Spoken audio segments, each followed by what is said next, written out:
Hi guys, it's Kirby. Welcome to my channel. So today we are going to be doing a DIY bridal makeup. I show you how I got this look in this video, but I also kind of go in depth and I try to explain why I do and don't do things for bridal makeup if you are doing your makeup at home.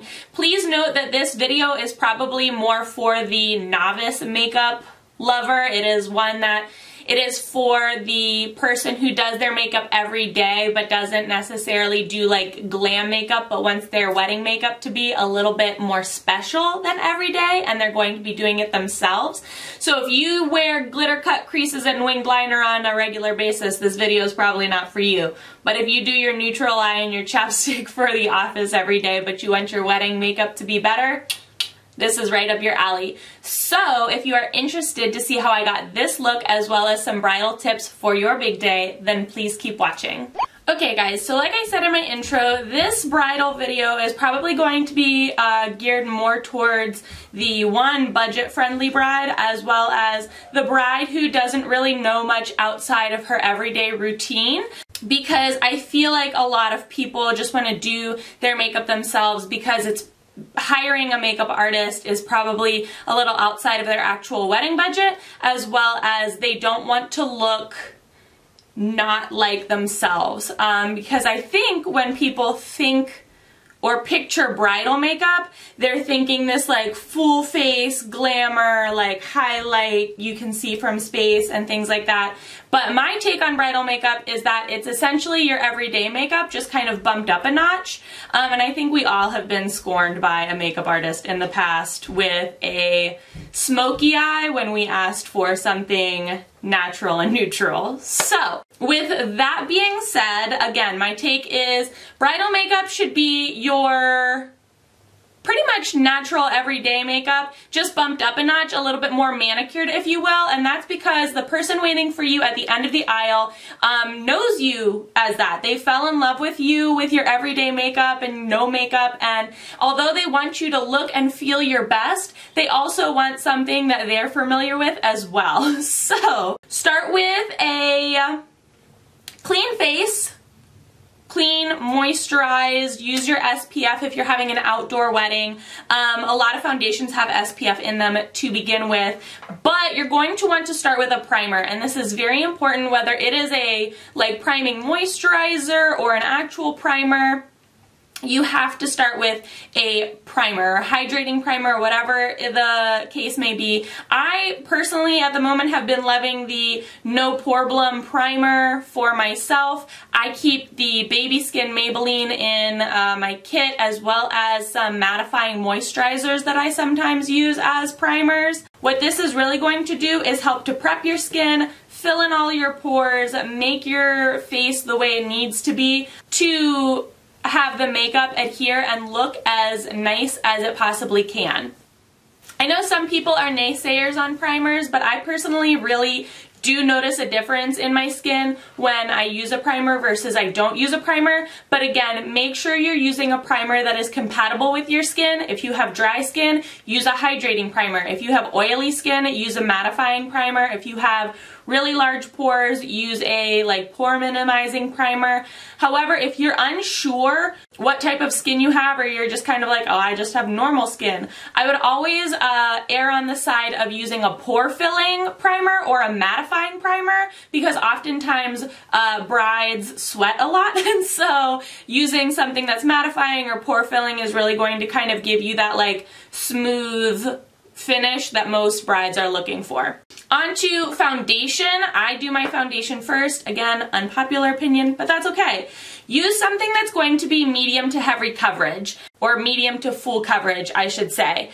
I know that a lot of brides out there who are doing their makeup themselves are usually not full coverage people. However, when you're a bride, you're going to get photographed a lot and you want to be picture perfect. So whereas your makeup is probably going to seem a little bit heavy to you in person and in the mirror, when you're being photographed against your like white gown that's so gorgeous and flawless, your face kind of needs to mimic that same effect. And so we're going to use things that are probably a little bit more they're going to be a little bit heavier coverage than you're used to. So using something that's medium to heavy coverage is always the way to go. This is the one that I keep in my, it is the e.l.f. Flawless Finish Foundation. It is $6. You can pick it up at Walmart, Target. They have a very nice shade range for very pale to very dark. They offer more shades online as well, but this has an SPF in it as well. It's oil free, and it's like medium buildable coverage.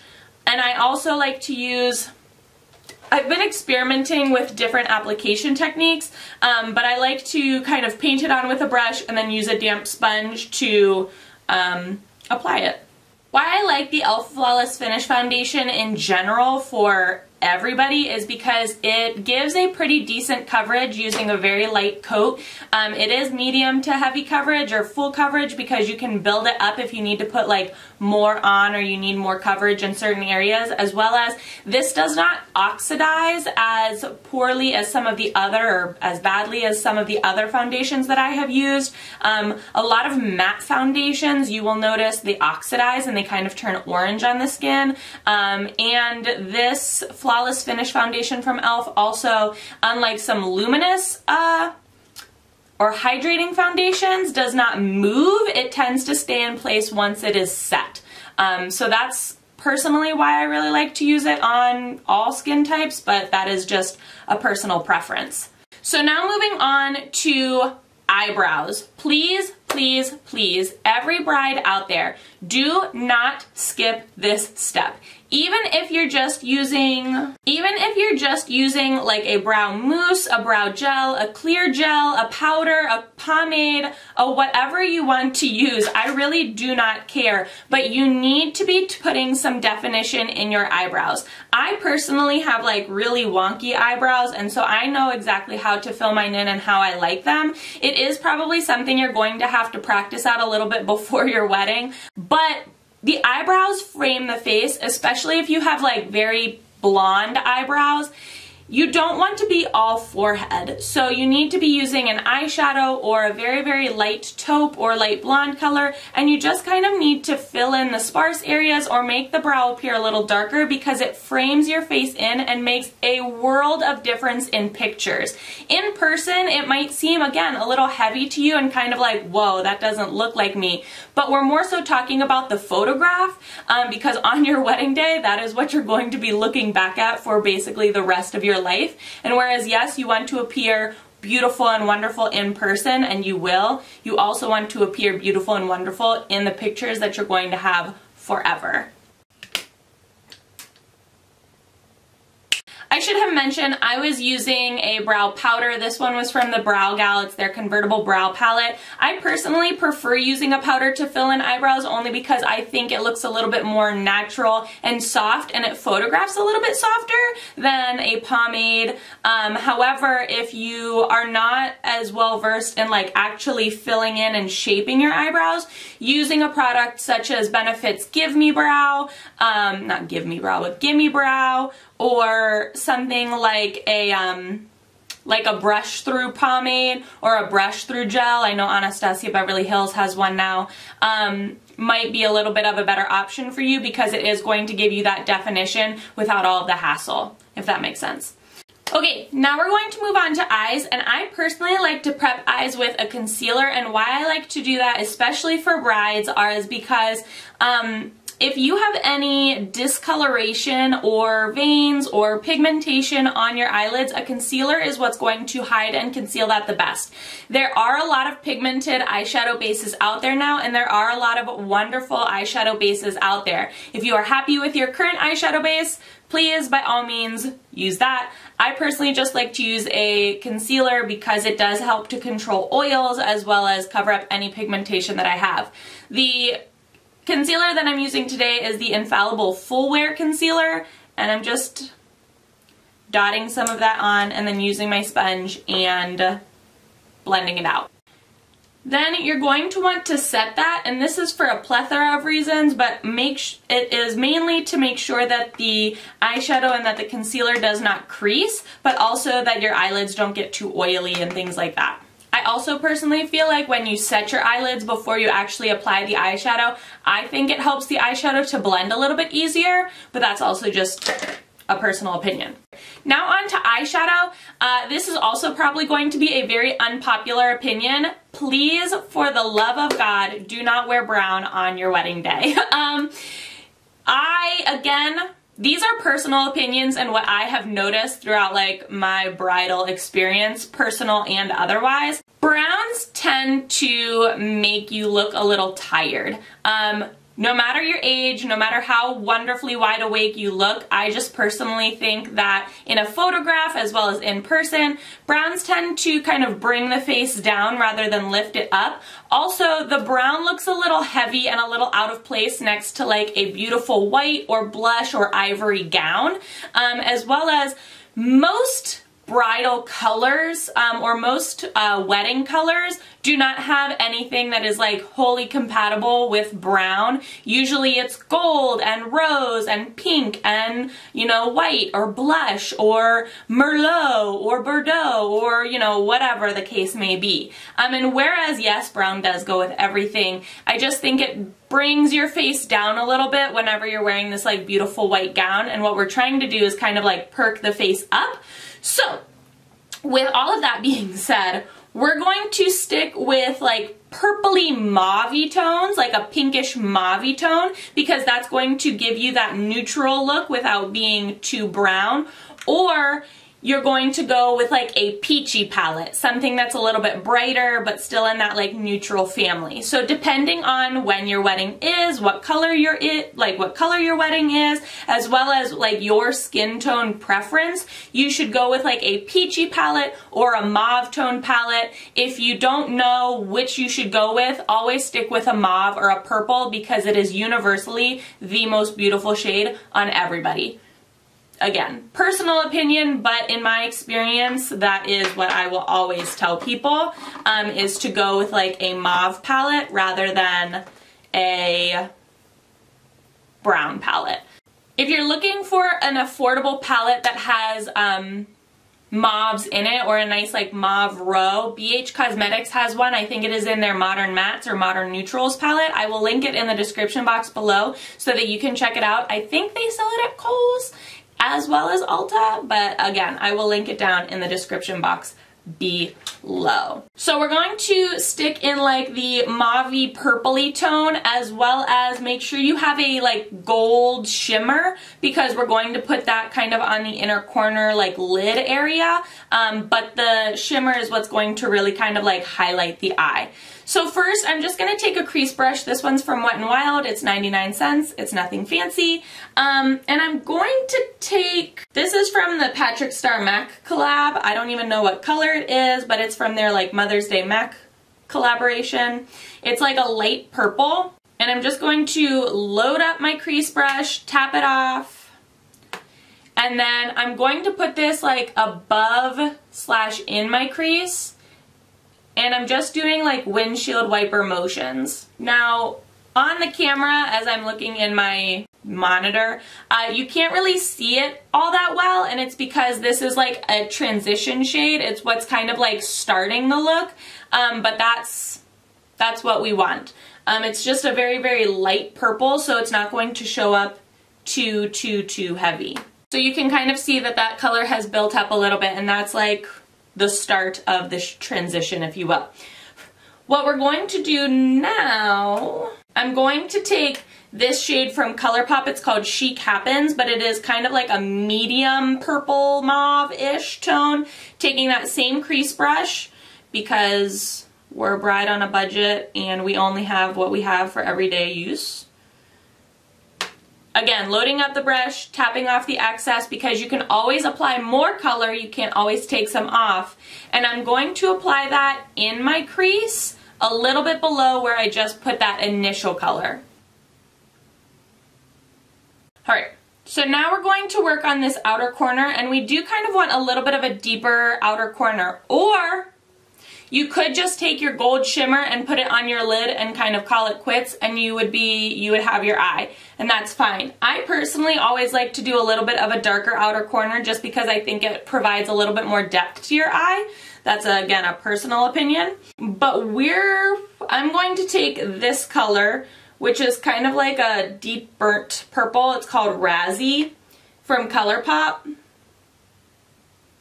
Taking that same blender brush, and I'm just lightly packing it and blending it on the outer corner and the outer third.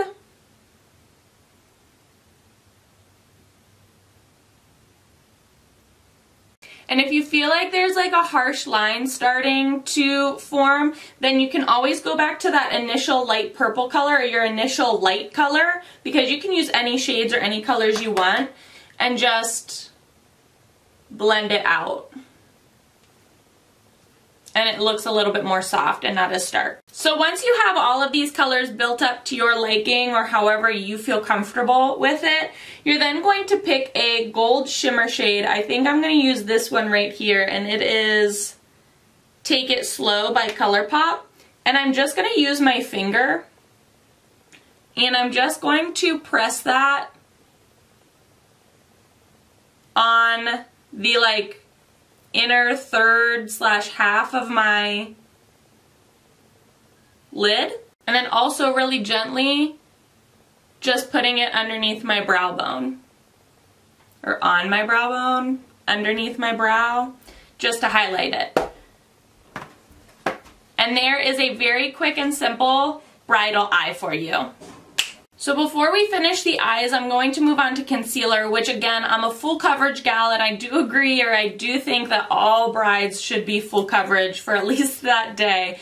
Because I know when I got married, I don't think I went to bed until 3 o'clock in the morning before my wedding, and I had to be up at 7, 8. So you're probably not getting a lot of sleep, you're probably a little stressed, there's probably a lot of questions, so we need to be covering up any dark circles or bags that you might have. Full coverage concealer comes a long way. I'm going to be using the Infallible Full Wear Concealer. And what I will say is that when you're applying your concealer, you don't necessarily need to like do a huge triangle. But you need to make sure that you're kind of like painting outside of the dark circle, so you can very clearly see like my little half moons right there. You kind of need to be painting outside of that, because you don't want like you just to have like 2 little half moons under your eyes of concealer, because then you're actually you're bringing more attention to your dark circles and bags than you are kind of like concealing them, if that makes sense. I also am just going to highlight the bridge of my nose and my forehead. Some people also do their chin. I don't know, I haven't really gotten onto that yet. And you can use a brush or a sponge to blend it out. I personally kind of like to do both. I like to use the brush first, and then I like to smooth it all out with the sponge. When you are blending out your concealer, make sure you're not blending it out too far, you're not moving it out too far. You really want to keep the product as concentrated as possible to get the most coverage out of the concealer.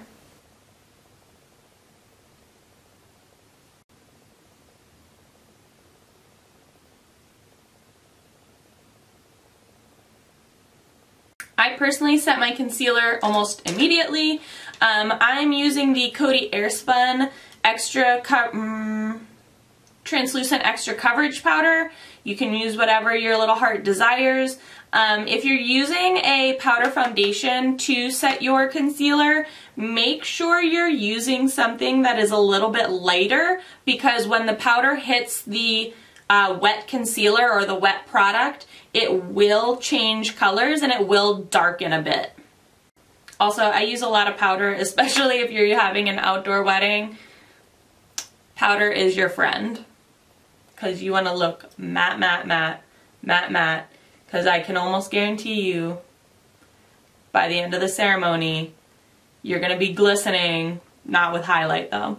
I like to finish the rest of my face before I finish the eyes. That's a personal opinion. That's kind of how I do my own makeup as well as a lot of other people's makeup.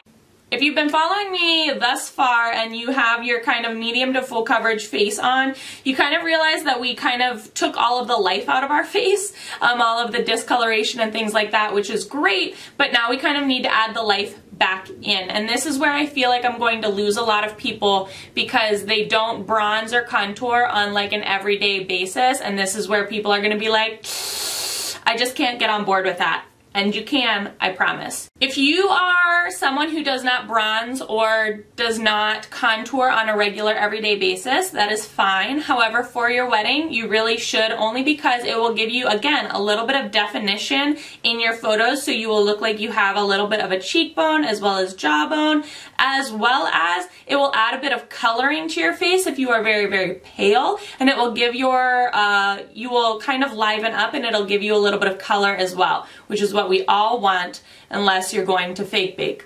I have really been loving the Butter Bronzer by Physicians Formula. I take a very large powder brush like this one. It is a Morphe R7. You can use a angled brush, and if you concentrate the bronzer mostly on the shorter end, it'll give you a little bit more of like a chiseled look. However, I personally like to apply my light bronzer with a big brush because I think that it gives me a little bit of like a more natural look and less like harsh appearance, because I don't, unless I'm going somewhere where it calls for a harsh contour, I don't like a harsh contour anymore, even on brides and things like that, because I don't think that people are used to seeing that. Because a harsh contour is really only to be photographed. It looks a little funny in person. So if you're not used to it, I would just say take a little bit of bronzer and put it right on your cheekbones from like the top of your ear towards the apple of your cheek. So right where you would contour, right there, and then around your forehead and on the other side. Also, take that brush, kind of squeeze it so it looks a little like more fanny, and on either side of your nose, just go up and down with whatever excess is on there. And you've kind of given yourself like a little bit of a nose contour without being like precise and things like that. Again, this is going to photograph very well. It might seem a little funny in person, but it's going to photograph very well. On to blush. This is something that you also need to use. I will forever say use a light pink blush or like a dusty rose blush. Do not use anything that is like peachy or orangey unless that works with your coloring, but I would even still say opt for more of a dusty rose or a light pink. This one is Party from Tarte Cosmetics. I personally really like this blush. It is like a dusty, universally sound blush for fair skin tones. And I like to use a angled brush. Like I said, concentrate the product on the shorter end of the brush. Smile and put it on the apples of your cheeks, blending outward.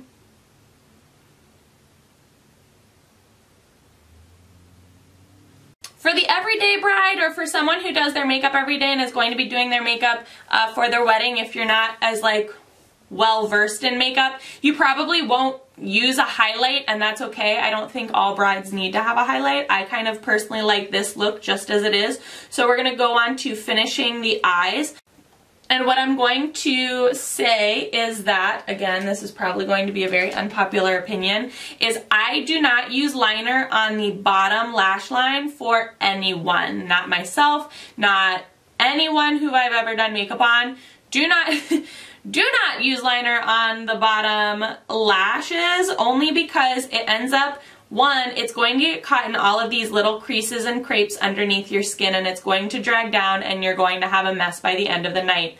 Two, if you use a liner on the bottom lash line and you don't buff it out, it's going to look unbelievably harsh and stark, and when you're being photographed, you're not going to have that beautiful, effortless look, and it's going to, again, bring the eye down. So what you should opt for is taking a small buffer brush, this one is from e.l.f. Cosmetics, and your medium shade, the medium tone eyeshadow that you used, and buff that along your lower lash line. And keep it as close to the lashes as possible. Because what this is going to do, as you can see, it's going to give you that definition that you're looking for if you were to use liner, but it's going to look a lot more soft and it's not going to be as harsh and it's going to photograph a lot better. If you're looking for even more definition than this, or you don't feel like this is enough, what you could also do, and I will show you, is you can take a small angled brush, you can go into the darkest shade that you used on that outer corner. You can take that and you can press it along the lower lash line. Kind of press and wiggle, press and wiggle, press and wiggle, and then buff out with that medium shade. And that can give you even more definition than you might have had before. But again, this is a much better option than using your eyeliner. And it's mainly just because it's more soft. With that being said, now we're going to do liner on the top. Now we're going to do liner on the top lashes. And what I will implore you is that unless you do a wing every single day, don't do a wing for your wedding. Wings are it's a trend. I don't feel like it's one of those things that's going to be timeless when you look back on your photos in like 10, 15, 25 years. So I would implore you to just do a simple liner, nothing fancy, nothing crazy. I personally like to use liquid. If you like to use kohl, if you like to use shadow, do whatever tickles your fancy, but I would implore you to probably stay away from a wing for your wedding because it is a trend and it's not going to look as timeless as you would like everything else to look for your wedding. Next, you're going to apply your mascara. I would opt for something waterproof because if you cry or you sweat, it'll all come raining down. I personally don't have any waterproof on me right now, so I'm just going to use my Butter London Double Decker Mascara. But you could probably lay it on pretty thick only because it's your wedding and you need definition in your eyelashes, but we're also going to be applying lashes as well. Okay, so now I'm going to apply lashes. I'm going to be using these Kiss Blowout lashes. They're the pompadour style. I personally think that for a wedding, everyone should wear lashes because, again, it kind of gives you that like tailored, manicured look. It brings everything together. They are a little bit tricky. You do need to practice at them, but they're very affordable and it's just something that can kind of give you that little bit of like finished, tailored perfection that you're looking for. Also, they hide a multitude of mistakes, so if you have really screwed things up, then you can just pop some lashes on and there you go. I personally also like these Kiss lashes. They have a very, very thin band. They're easy to work with. They're not very difficult and they look amazing. As you can see the difference just by having them on versus not on. Lashes definitely like go the extra mile in making the face appear just completed. Almost finished, so now we're going to do lips. Again, for someone who might not be as well versed in makeup or doing their own makeup and they're just used to their everyday, I know that a lot of bridal places are going to tell you to go for like a red lip or a blue toned red lip or a blue undertoned red lip, and that's because they're going to say that it makes your teeth whiter and it's just going to give you that like electricity and things like that. And whereas if you find the right blue undertoned red, that is true. Not a lot of people wear red lips on an everyday basis, and so when you wear that red lip for like the first and only time, you kind of feel a little clownish, and 9 times out of 10, it's not going to make your teeth appear as white and bright as you think it is because you're not actually going to get the right red for you and your skin tone and things like that. I would stay away from red lips, and I would opt for something with that's a little bit more berry, mauve toned, if you will. A couple good examples is the Trestique Prime and Color Lip Glaze. This one is an English Rose. This is really great. It kind of mimics like a colored gloss or a colored like chapstick even. This is really, really great. Another good one, this one is from Ofra Cosmetics. It is the color Monaco, and this is a liquid lip, but it's like shimmery, which again is also really great for a wedding. One that I'm going to use right now, this is the Laura Geller Love Me Do Lip Crayon in Plum Freeze. And it's a little bit darker. But why I say to use a mauve or a berry toned lip color is because it is going to give your teeth that little bit of shine and sparkle. It's going to make them appear whiter. It is going to be a little bit more universal in terms of like skin shades and skin colors and eye looks and things like that. And it's probably going to go along with like the rest of your bridal party. And it's just a little bit easier to wear throughout the night because if you needed to touch up with like chapstick because you didn't have your lip color, mauve and berries are a little bit easier to touch up throughout the night rather than reds because you need that color like with you. Personal opinion, that's my take on it. Last but not least, you are going to want to use a setting spray. Absolute must 100% of the time. I'm going to use the Urban Decay All Nighter setting spray. The De-Slick setting spray is really great, as well as if you're looking for a little bit more of an affordable one, Morphe, the continuous setting spray is also really great. I personally like the All Nighter and the De-Slick from Urban Decay because they make like your makeup last all night as well as oil control, and they say waterproof. I don't know if that's the case though. Also, setting sprays are really great if you're feeling like you need a little bit of like a refresh but you don't have any powder next to you or anything like that. You can always spritz some setting spray on yourself, fan yourself off, however you want to do it, and then your makeup is a little bit like revived for the time being. But this is the finished bridal look. This is kind of the finished look that I would suggest people do for their wedding day. What do you think, guys? Did you find this helpful? Did I give like reasonings as to why you should and shouldn't do things for your wedding day if you're doing your makeup yourself? Again, this is kind of more for like the girl who or guy who does their makeup every day, and they're not like glam, they're not like glamazons, and they don't necessarily want their wedding makeup to be glamazons, but they want their wedding makeup to be something more special than every day. Was this helpful? Was this not helpful? Let me know all of that down in the comment section. Let's start a conversation. I'm going to link all of the products that I used in the description box below, so if you are interested in any of them, you can check them out on your own time. But I think we came away with a really nice bridal look, guys. Like, I think any bride, if I do say so myself, would be proud to wear this down the aisle. That's what I gotta say. So let me know what you thought in the comment section below. If you have any questions, ask those in the comment section below. I will do my best to try and get back to you. If you enjoyed this video, give it a big old thumbs up. As always, please be sure to subscribe and hit the little notification bell. I would hate for you to miss out on another review, tutorial, or unboxing. Thanks so much for watching, guys.